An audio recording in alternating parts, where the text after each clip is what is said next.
Good evening, members of the City Council, city leadership, and residents of Bridgeport.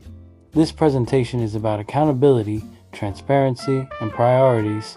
It is about how budget decisions made year after year have shaped the capacity of our public schools and, by extension, the future of our city. What follows is not rhetoric. It is a fact-based examination of policy choices, their consequences, and the decisions now before you. Framing education funding debates often focus on year-over-year changes, whether a number went up or down. But accountability requires more than checking for nominal increases. True accountability asks a different question. Were the increases sufficient to meet documented needs and statutory obligations? That question guides everything in this presentation. Funding increase versus real need. Bridgeport Public Schools entered the FY 2026-2027 budget cycle with a widely cited $5 million increase in city general fund support, raising total municipal education funding to $250,860,982. This increase is real and should be acknowledged as such, particularly in a fiscal environment where many cities struggle to maintain baseline services. However, accountability requires more than acknowledging nominal increases.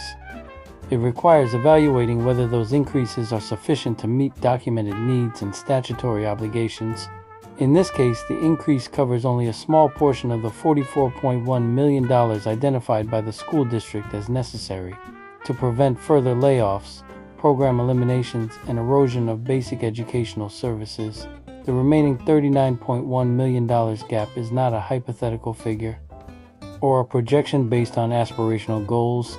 It reflects concrete, unavoidable costs, including special education mandates, multilingual learner services, contractual obligations, and inflationary pressures that affect transportation, utilities, and instructional materials. When these costs are not fully funded, the district is forced to balance its budget through staff reductions and program cuts. Even as student needs continue to grow, the result is a structural deficit that is managed year after year through attrition and austerity, rather than resolved through sustainable funding policy.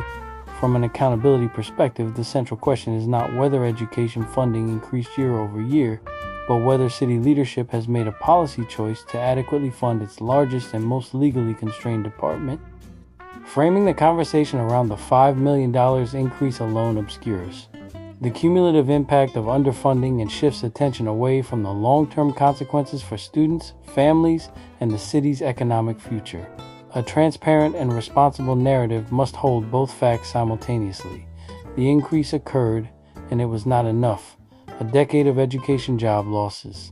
Since 2016, Bridgeport Public Schools have eliminated more than 400 positions, representing approximately 14% of the district's workforce. These losses were not limited to peripheral or administrative roles. They included all school librarians, significant numbers of assistant principals, classroom support staff, and central office personnel responsible for compliance, curriculum, and student services. Over time, these reductions have fundamentally altered the district's ability to deliver comprehensive educational programming and respond to student needs. What makes these cuts particularly damaging is the context in which they occurred. During the same period, the district experienced increases in special education enrollment, growth in multilingual learners, and expanding mental health and behavioral health needs among students. Each of these trends brings additional legal and ethical responsibilities that cannot be deferred or ignored. Rather than trimming inefficiencies, the district has been forced to reduce core capacity, asking fewer staff to manage more complex and demanding workloads.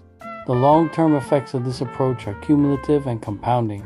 Schools operate with thinner margins for error, fewer supports for struggling students, and limited ability to implement new initiatives or comply with evolving state and federal requirements. Staff burnout and turnover increase as workloads intensify, creating further instability. From an accountability standpoint, these outcomes are not the result of mismanagement within the school system, but of sustained policy decisions that treated education as the city's primary balancing mechanism during fiscal stress. Education as the shock absorber. While Bridgeport Public Schools absorbed hundreds of job losses over the past decade, most other city departments were largely insulated from reductions of similar scale. Police, fire, public works, and general government operations maintained staffing levels or experienced incremental growth. Even during periods of fiscal constraint, this divergence did not occur by accident. It reflects deliberate budgetary choices about which services to protect and which to expose to austerity. Public safety and infrastructure are undeniably critical municipal functions, and no serious policy discussion suggests they should be undermined. However, education is equally essential and uniquely constrained by legal mandates that limit its flexibility. Unlike many city departments, the school district cannot easily defer services, close facilities without consequence, or ignore federally and state-mandated requirements. When education is underfunded, the impacts are immediate and directly affect children. The protection of non-education departments underscores the central accountability argument of this presentation. Education has been used as the city's shock absorber. Rather than distributing fiscal pressure equitably across departments, the city has allowed schools to bear a disproportionate share of cuts, local tax contribution. This chart reflects only City of Bridgeport tax-supported general fund spending. Education cost sharing is state aid that simply passes through city accounts and is not a city fiscal decision. School nutrition is federally funded and similarly does not represent city tax effort. Including either would artificially inflate education's apparent share of city revenue and distort comparisons. Education shown here represents only the city's minimum budget requirement and local supplements. This creates an apples-to-apples comparison of how the city allocates its own tax dollars and aligns directly with the redirection scenarios discussed later. What if other departments took education's cuts?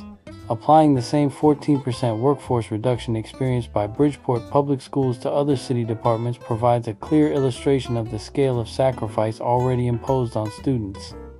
A comparable cut would eliminate approximately 60 police officers, around 45 firefighters, and roughly 70 public works employees, outcomes that would be considered politically and operationally unacceptable. These scenarios provoke strong reactions because their consequences are visible and immediate. The harm caused by equivalent reductions in education, larger class sizes, fewer supports, diminished programming is no less real, even if it is less immediately visible. Where can we begin to find new revenue without increasing the budget? Addressing the remaining $39.1 million funding gap does not require dismantling other city services or pursuing unrealistic revenue assumptions. Redirecting 50% or $5.2 million, 75%, $7.86 million, or 100% $10.48 million of year-over-year increases provided to non-education departments represents a practical and achievable strategy. Each option reflects a policy choice about priorities. These scenarios make trade-offs explicit and ground the discussion in values around equity, sustainability, and the role of public education in Bridgeport's future. The minimum budget requirement exists to ensure that state education aid supplements, rather than supplants, local funding. When state resources are used to offset municipal obligations, the underlying funding problem remains unresolved. Moving forward, the mayor, city council, and board of education must jointly acknowledge the cumulative impact of past decisions and commit to correction. Stabilization this year is necessary, but it must be paired with coordinated state advocacy. Education funding is a fiscal responsibility and a moral one. Redirecting some or all of this funding will help spread the burden that has fallen upon our children year after year. Adult jobs and services must begin to shoulder their fair share of responsibility, because the burden placed on children today becomes the cost borne by the entire community tomorrow. Our entire city's children and the city's future itself is counting on you. Thank you. Joseph Sokolovic, Vice Chair of the Bridgeport Board of Education. Presentation prepared as an individual.